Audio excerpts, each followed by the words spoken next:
శ్రీమతి పరిటాల సునీత గారు. అధ్యక్ష, మనం చూస్తున్నాం అధ్యక్ష, మార్చి మొదటి వారానికే ఎండలు కూడా ఎక్కువ కావడం వల్ల ఎండాకాలంలో వెనుకబడిన అనంతపురం జిల్లా తాగునీటి సమస్య కూడా ఎంతో తీవ్రంగా ఉన్నది అధ్యక్ష. ముఖ్యంగా నేను ఎమ్మెల్యేగా ఉన్న రాప్తా నియోజకవర్గంలో నీటి సమస్యల గురించి మీ ద్వారా గౌరవ మంత్రివర్యుల దృష్టికి కూడా తీసుకెళ్లాలని విజ్ఞప్తి చేస్తున్నాను అధ్యక్ష. రాప్తా నియోజకవర్గంలో 6 మండలాలు అధ్యక్ష. 6 మండలాలు కలిసి 94 పంచాయతీలు ఉన్నాయి అధ్యక్ష. అందులో ముఖ్యంగా అనంతపురం జిల్లాలో 3 మండలాల్లో 19 పంచాయతీలు, సత్యసాయి జిల్లాలో వచ్చి 3 మండలాలు 17 పంచాయతీలు, మొత్తం 36 పంచాయతీల్లో త్రాగునీటి సమస్య తీవ్రంగా ఉంది అధ్యక్ష.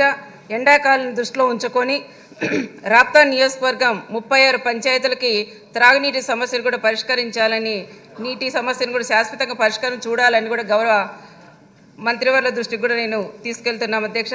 అలాగే 97 కోట్లు పిఏబిఆర్ రిజర్వాయర్ నుంచి ఆత్మకూరు, అనంతపురం రూరల్ మండలాలకు త్రాగునీటి అందించే పథకం పనులు కూడా త్వరగా పూర్తి చేయాలని మీ ద్వారా మంత్రివర్యులకు కూడా తెలియజేస్తున్నారు.